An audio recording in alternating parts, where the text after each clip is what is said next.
ಸ್ನೇಹಿತರೆ, 2024ರ ಮಹಾಕುಂಭಮೇಳದಲ್ಲಿ ರುದ್ರಾಕ್ಷಿ ಮಾರುತ್ತಾ ತನ್ನ ಸುಂದರ ಕಣ್ಣುಗಳ ಮೂಲಕವೇ ಸೋಷಿಯಲ್ ಮೀಡಿಯಾದಲ್ಲಿ ವೈರಲ್ ಆಗಿದ್ದ ಮೊನಾಲಿಸಾ ಭೋಸ್ಲೆ ಈಗ ಪೊಲೀಸ್ ಠಾಣೆ ಮೆಟ್ಟಿಲೇರಿದ್ದಾರೆ. ಮಲಯಾಳಂ ಚಿತ್ರದ ಚಿತ್ರೀಕರಣಕ್ಕಾಗಿ ತಿರುವನಂತಪುರದಲ್ಲಿರುವ ಮೊನಾಲಿಸಾ ತಂಪನೂರು ಪೊಲೀಸ್ ಠಾಣೆಯಲ್ಲಿ ದೂರು ದಾಖಲಿಸಿದ್ದಾರೆ. ಮೊನಾಲಿಸಾ ಬೆಳಿಗ್ಗೆ ತನ್ನ ಗೆಳೆಯನೊಂದಿಗೆ ಠಾಣೆಗೆ ಬಂದು ತನ್ನ ತಂದೆ ವಿಜಯ್ ಸಿಂಗ್ ಭೋಸ್ಲೆ ವಿರುದ್ಧ ದೂರು ನೀಡಿದ್ದಾರೆ.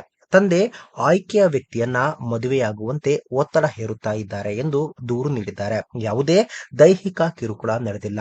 ಪ್ರಾಥಮಿಕವಾಗಿ ಬಲವಂತದ ವಿವಾಹ ಪ್ರಸ್ತಾಪವಾಗಿದೆ.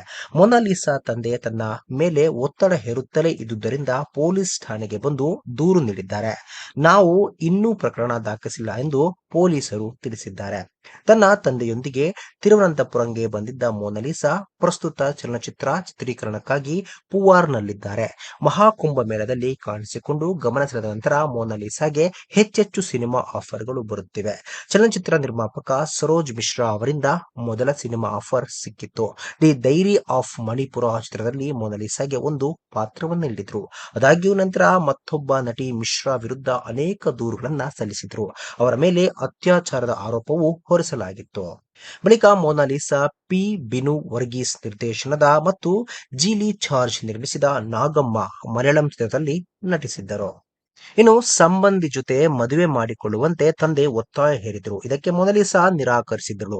ಪ್ರಿಯಕರನ ಜೊತೆ ಠಾಣೆಗೆ ಬಂದು ದೂರು ನೀಡಿದ್ಲು. ದೂರಿನ ಹಿನ್ನೆಲೆಯಲ್ಲಿ ಮೊನಾಲಿಸಾ ತಂದೆ ಜೈಸಿಂಗ್ ಭೋಸ್ಲೆಯನ್ನ ತಮ್ಮನೂರು ಠಾಣೆಗೆ ಪೊಲೀಸರು ಕರೆಸಿದ್ರು. ಯಾರ ಜೊತೆ ಜೀವನ ಮಾಡಬೇಕು ಅನ್ನೋದನ್ನ ನಿರ್ಧರಿಸುವ ಹಕ್ಕು ಮೊನಾಲಿಸಾಗಿದೆ ಎಂದು ತಂದೆಗೆ ಪೊಲೀಸರು ಮನವರಿಕೆ ಮಾಡಿದ್ರು. ಬಳಿಕ ಪ್ರಿಯಕರನ ಜೊತೆ ಹೋಗಲು ಮೊನಾಲಿಸಾಗೆ ಅನುಮತಿ ಕೊಟ್ರು. ಈ ಹಿನ್ನೆಲೆಯಲ್ಲಿ ಸಂಜೆ ದೇವಸ್ಥಾನದಲ್ಲಿ ಮೊನಾಲಿಸಾ ಮದುವೆಯಾಗಿದ್ದಾರೆ. ಸ್ನೇಹಿತರೆ, ಈ ಒಂದು ವಿಡಿಯೋ ಬಗ್ಗೆ ನಿಮ್ಮ ಅನಿಸಿಕೆ ತಪ್ಪದೆ ಸ್ನೇಹಿತರೆ, ವಿಡಿಯೋ ಇಷ್ಟ ಆಗಿದ್ರೆ ಲೈಕ್ ಮಾಡಿ, ಶೇರ್ ಮಾಡಿ, ಚಾನಲ್ನ ಸಬ್ಸ್ಕ್ರೈಬ್ ಮಾಡಿ, ಹಾಗೆ ಬೆಲ್ ಐಕನ್ನ ಕ್ಲಿಕ್ ಮಾಡಿದ್ರೆ ಹೊಸ ವಿಡಿಯೋನ ನೀವು ಮಿಸ್ ಮಾಡೋದೇ ಇಲ್ಲ. ಮುಂದಿನ ವಿಡಿಯೋದಲ್ಲಿ ಭೇಟಿಯಾಗೋಣ. ಧನ್ಯವಾದಗಳು.